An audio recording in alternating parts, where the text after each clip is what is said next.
نسلوں کی غلطیاں ہیں جن کا خامیازہ آ کے کسی اور نسل کو بھگتنا پڑتا ہے.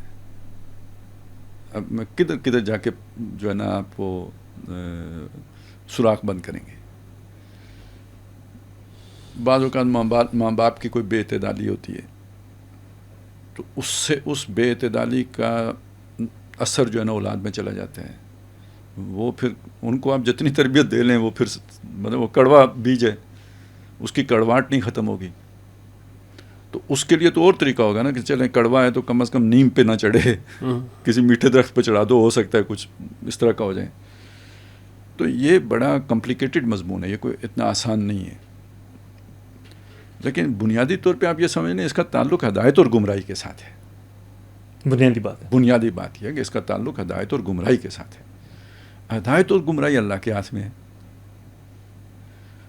تو مطلب خود بھی کوشش کرنی چاہیے, بڑوں کو بھی کرنی چاہیے, میچور لوگوں کو بھی کرنا, بچے ہوئے جو لوگ بچ گئے ہیں ان چکروں سے ان کو بھی کرنی چاہیے اپنی اولاد کے حوالے سے, کہ وہ ہر وقت دل سے اللہ کی پناہ طلب کرتے رہیں. اعوذ باللہ من الشیطان الرجیم آخر کیوں ہے.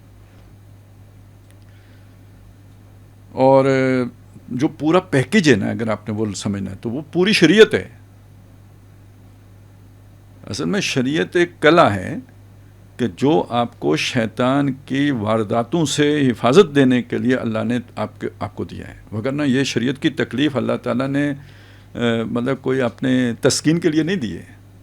یہ جو جنگ ہے نا ہماری شیطان کے, جو 7 مقامات پر قرآن نے بیان کیا کہ شیطان تمہارا دشمن ہے, تم نہیں بھی دشمنی کرو اس نے تو اٹیک کرنا ہے. تو اس کے تحفظ کا جو پروگرام ہے نا اس کا نام شریعت ہے. یہ احکام جو ہے نا اللہ تعالیٰ نے جو دیے ہیں تو یہ اصل میں شیطان سے تحفظ کے لیے دیے ہیں. اس طرح ہم نہیں دیکھتے. نماز پڑھنے کا اللہ نے کیوں کہا ہے؟ کوئی اللہ کو تو ضرورت نہیں تھی ہماری نمازوں کی. روزہ رکھنے کا کیوں کہا ہے؟ کوئی اللہ کو تو ضرورت نہیں تھی ہمارے روزوں کی, قربانیوں کی. یہ اس کے مقابلے میں ہماری حفاظت کے جو ہے نا طور طریقے ہیں جو اللہ نے ہمیں دیے. اور جہاں ایک عمل میں کمی ہوگی نا, وہ جیسے قلعہ ہے تو اس میں دراڑ آ گئی, فصیل میں دراڑ آ گئی تو وہاں سے فوجوں کے گھسنے کا امکان پیدا ہو جائے گا. تو جہاں اس عمل میں جہاں کمی آئے گی تو وہیں سے شیطان کو حملہ کرنے کا موقع مل جائے گا. شیطان فوری حملہ نہیں کر سکتا جب تک کہ آپ نے وہ سوراخ اسے نہ دیا ہو. بلم بن بورا کا بھی آتا ہے سورہ اعراف میں کہ وضرب لہم مثل وہ کیا رجلن, اس شخص کا کہ آتیناہ آیاتم من آیاتنا, اسے ہم نے اپنی بہت بڑی کرامات عطا کر رکھی تھی.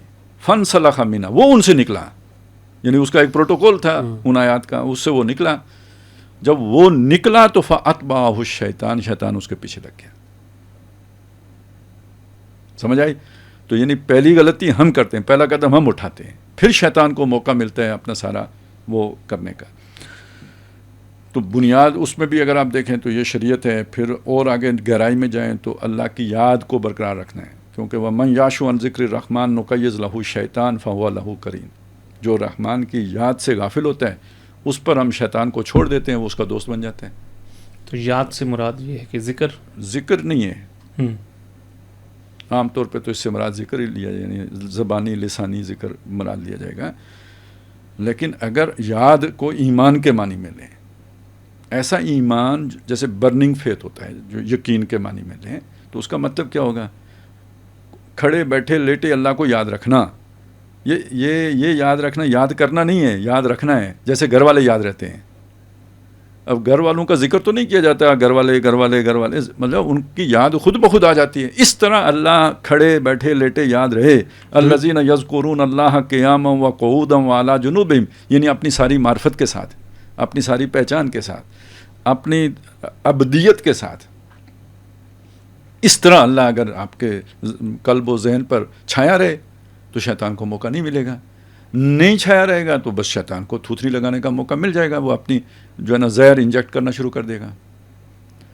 اور جب وہ شیطان قابو پا لیتا ہے تو وَإِنَّهُمْ لَيَصُدُّونَهُمْ عَنِ السَّبِيلِ, وہ انہیں سیدھے رستے سے بھٹکا کے لے جاتے ہیں شیاطین. وَهُمْ يَحْسَبُونَ أَنَّهُمْ مُهْتَدُونَ, بندہ سمجھ رہا ہوتا ہے میں تو ہدایت پہ چل رہا ہوں. یہ سارا قرآن ہے. اس رخ سے لوگ قرآن پڑھتے ہی نہیں.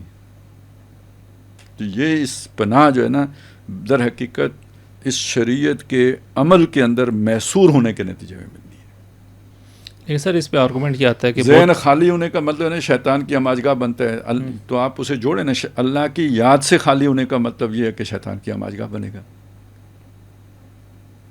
اور شریعت کے دائرے سے نکلنے کا مطلب یہ ہے کہ شیطان کا نرم چارہ بننا. یہ سارا اسی لیے دیکھیں نا، یہ مطلب پہلے فلمیں دیکھیں گے تو وہ مطلب رڈار پہ آ جائیں گے، وہیں سے پھر جب آپ کے اندر اشتعال اس جذبے کی تسکین کا ایک خاص درجے میں پیدا ہو جائے گا تو کہیں سے کوئی ٹیمپٹیشن آ جائے گی، کوئی پاپ اپ ہوگا، دیکھتے دیکھتے ہی ادھر کلک کریں گے تو آگے کوئی نئی دنیا ہوگی. یہ پھنستا یا دھنستا چلا جائے گا، تھیندے تھی ویندی یہ والی بات ہو جائے گی، اور وہ بندہ اس جب جکڑا گیا تو وہ تو شیطان پھر بہت دور لے کے جاتے ہیں نا، between the dual and the deep sea, وہاں سے واپسی ممکن نہیں ہے شیطان کی پیٹھ کے بغیر، تو پھر بندہ پکا اس کا ہو جاتا ہے. سر اس پہ آرگومنٹ یہ بہت بڑا دیا جاتا ہے کہ اگر آپ شریعت اور یہ جو دین کے معاملات ہیں، بہت سے مذہبی لوگ، مذہبی گھرانے، مذہبی ماحول مدارس کے اندر جیسے واقعات ہمارے سامنے آ جاتے ہیں، تو پھر ایک مطلب ایسی جو ان کے یہاں کیسے ہوتا ہے یہ کام؟ آپ کی جو بات ہے نا اس پہ جیسے ہوتا ہے نا کہ وہ مذہب سے ہی بندے کا یقین اٹھ جاتا ہے. نہیں میری بات سنیں، ایک بات سمجھیں جی دیکھیں لیولز ہیں. ایک آدمی پورا مذہبی ہے، ٹھیک ہے، مذہب اس کی عادت ہے، اس کے دل میں جو ہے نا خدا کی محبت نہیں ہے، تو میرے اور آپ کے سامنے تو وہ مذہبی ہے، اللہ کے سامنے وہ فاسق ہے. جیسے سورہ حجرات میں آتا ہے کہ ایمان ابھی ان کے دلوں میں نہیں، جیسے سورہ توبہ میں آتے ہیں، قل ان کان آباؤکم و ابناؤکم و اخوانکم و ازواجکم و عشیرتکم و اموال اقترفتموها و تجارت تخشون کسادها و مساکن ترضونها احب الیکم من اللہ و رسولہ و جہاد فی سبیلہ فتربصوا حتی یأتی اللہ بامرہ واللہ لا یہدی القوم الفاسقین. اگر آپ کو دنیا کی یہ 8 محبتیں عزیز ہیں، ان 3 کے مقابلے میں جو اللہ، رسول اور جہاد کی محبت ہے، تو پھر اللہ کی طرف سے ناکام ہو چکے ہو، اللہ کی پروٹیکشن سے نکل چکے ہو، نکلو یہاں. 8 محبتوں کو اگر تھوڑا سا بیان بھی کرتے ہیں، آباؤکم، باپ، وہ اس میں باپ دادے جو بھی ہائر ایک نسلی چاچا، وہ سارے آ جائیں گے. ابناؤکم، بیٹے پوتے نواسے نواسیاں، یہ سارے آ گئے. اخوانکم، بھائی بہن کزن سارے آ جائیں گے. عشیرتکم، قوم قبیلہ کنبہ، یہ آ گیا، یہ رشتہ داریاں ہو گئیں. ازواجکم بھی ہے اس میں، وہ بیویاں یا بیویوں کے لیے ان کے شوہر آ گئے. یہ 5 محبتیں تو رشتہ داریوں کی محبتیں. 3 مال و دولت کی محبتیں. وہ اموال و اقترفتموها، مال جو محنت سے کمائے. وراثت میں ملے ہوئے مال کی اتنی قدر نہیں ہوتی، وہ مال جو خود اپنی محنت سے کمائے. تجارت تخشون کسادہا، تجارت جس کی کساد بازاری کا دھڑکا لگا رہتا ہے، ہر تاجر کو مندے کا خوف ہوتا ہے. اس میں ایڈ کر لیں آج کے زمانے کے اعتبار سے کیریئر جو آپ نے بنایا ہے، جس کے مطلب وہ اگر آپ پوری اٹریکشن ہر وقت اور اٹینشن نہ رکھیں تو کمیٹڈ نہ رہیں تو اس میں مندہ آ جاتا ہے. یا جو نوکری آپ کر رہے ہیں، جو ACR بگڑنے کا جو خوف ہوتا ہے، تو یہ ذریعہ معاش کا جو خوف ہے، یہاں اس کو ایک ریپرزینٹ کر رہا ہے. وہ تجارت تخشون کسادہا.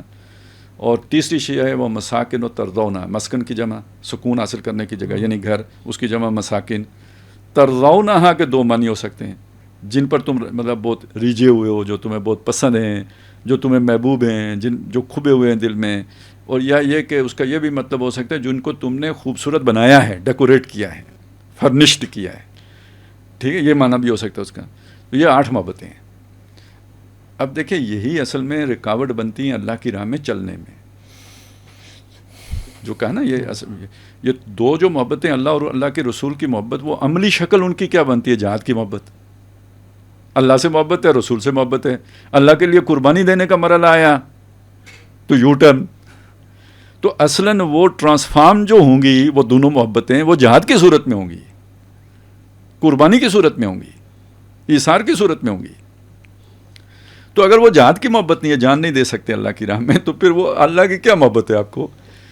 اگر یہ نہیں ہے، ٹھیک ہے، وہ ان کی خاطر ان کو قربان کر دیتے ہو، تو اللہ نے اسی دن اعلان کر دیا ہے فتربصوا، اب نکلو دفتر سے اور باہر بیٹھ کے انتظار کرو موت کے فرشتے کا.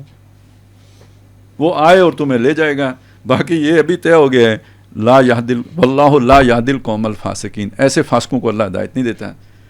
لیکن یہ فسق مفتی کے فتوے میں نہیں آ سکتا. یہ تو باطنی معاملہ ہے، دل کا معاملہ ہے، یہ جانتا اللہ ہے. تو میں نے بات شروع کہاں سے کی تھی؟ ہدایت اور گمراہی کا مسئلہ ہے. ہدایت اور گمراہی کس کے ہاتھ میں ہے؟ اللہ کے ہاتھ میں ہے. تو اللہ تعالیٰ اس معاملے میں فیصلہ کس بنیاد پر کرتا ہے؟ ظاہر ہے اللہ تعالیٰ ظلمن تو کسی کو گمراہ نہیں کرتا. کوئی تو خرابی ہوتی ہے جس کی وجہ سے وہ گمراہ کرتا ہے. دل کی کیفیت، وہ یہ کیفیت ہے. تو دنیا کی محبت، تو یہ سارے دنیا کا کیریئر بنانے کے چکر میں تو یہ سارا کچھ کر رہے ہوتے ہیں. نیٹ ورکنگ یہ جو ساری ہے جس کا میں نے ذکر کیا ہے، دنیا میں بادشاہ بنو گے اس رستے سے، سلوک شیطانی سے. ٹرمپ بننا ہے آپ نے تو وہ ایپسٹین والی جو ہے نا وہ ساری حرکتیں کرنی پڑیں گی. تو آگے مقام بنانا ہے تو وہ ہم جنس پرست بننا پڑے گا. ہر بڑے آدمی کو ذرا قرید کے دیکھو، اندر سے وہی کتا نکلے گا. تو کیوں اس راستے سے گزارتے ہیں؟ اس کی محبت ہے. تو یہاں سے شروع ہوتے ہیں نا. اب کدھر یہی میں بتاؤں، یہ کوئی آسان مسئلہ نہیں ہے. جو آپ کو یہ بتا دیں یہ پڑھو یہ پڑھو یہ پڑھو، یہ سارا اس سے نہیں ہوتا. اب میں آپ کو بتاتا ہوں، مطلب میں یا آپ یا کوئی بھی مولوی ہے، کوئی بہت بڑا ہے، دیندار ہے، دل میں دنیا رچی بسی ہے تو کہیں نہ کہیں پھنس جائے گا. اب اللہ کیوں پھنسائے گا؟ اس لیے پھنسائے گا نا، وہ جو کہتے ہیں نا سنستدرجھم من حیث لا یعلمون، ادھر سے لے کے جائیں گے نا جو وہ انہیں نہیں سمجھ آئے گی. وہ سمجھیں گے کہ ہم بڑے درست راستے پہ چل رہے ہیں. تو اللہ تعالیٰ یہ ظلم نہیں کرے گا، چونکہ اللہ کو پتہ ہے اندر کیا ہے، اس لیے وہ لوگوں کے سامنے کھولنے کے لیے ادھر سے لے کے جائے گا. اور آخرت کا بھی ظاہر ہے وہ اندر کی بنیاد پر تو اللہ کو معلوم ہے، لیکن اللہ اپنے ذاتی علم سے فیصلہ نہیں فرمائے گا. فیصلہ فرمائے پورا کیس بنا کے فرمائے گا. تو وہ سارے اعمال پھر سامنے آئیں گے، فرشتوں کے لکھے، فرشتے کو لکھے پہ پکڑا جائے گا. لیکن وہ بیلنس یہ ہے نا کہ فرشتوں کے لکھے پہ پکڑے جانے کا یہ مطلب نہیں کہ فرشتے غلط لکھ سکتے ہیں، کیونکہ اللہ کو خود معلوم ہے کہ کیا ہے. یہ تو اس پر اتمام حجت کے لیے فرشتوں کا لکھا ہوا لے کے آیا جائے گا، تاکہ وہ عدل کے جو تقاضے ہیں نا کہ جج اپنے علم کی بنیاد پر فیصلہ نہیں کر رہا، دلائل کی بنیاد پر فیصلے کر رہے ہیں. تو یہ دنیا تو اللہ نے اس لیے بنائی، امتحان یہ چیز ہے. اور وہ میں نے آپ کو بتایا اصل معاملہ تو دل کی ترجیحات سے جڑا ہوا ہے. اور اب آپ جوڑیں وَمَن یعش عن ذکر الرحمن، اس کا مطلب ان 8 اور 3 محبتوں کے ساتھ جوڑ کے دیکھیں کہ اللہ کی محبت کی بجائے دنیا کی ان 8 چیزوں کی محبت ہو گئی ہے. تو اس کا مطلب ہے رحمان کی یاد سے غافل ہو گئے ہیں. جب یہ غفلت ہو جاتی ہے تو رحمان پھر شیطان کو اجازت دے دیتا ہے، اب جا، یہ تیرا بندہ ہے تو اسے اپنا لے. یہ سارا ذہن میں رکھیں گے تو آپ کو سمجھ آئے گی کہ یا بنی آدم علم عہد الیکم یا بنی آدم لا تعبدوا الشیطان، اے بنی آدم تم سے میں نے عہد نہیں لیا تھا کہ شیطان کی عبادت نہ کرنا. یہ عبادت ہے نا ساری شیطان کی.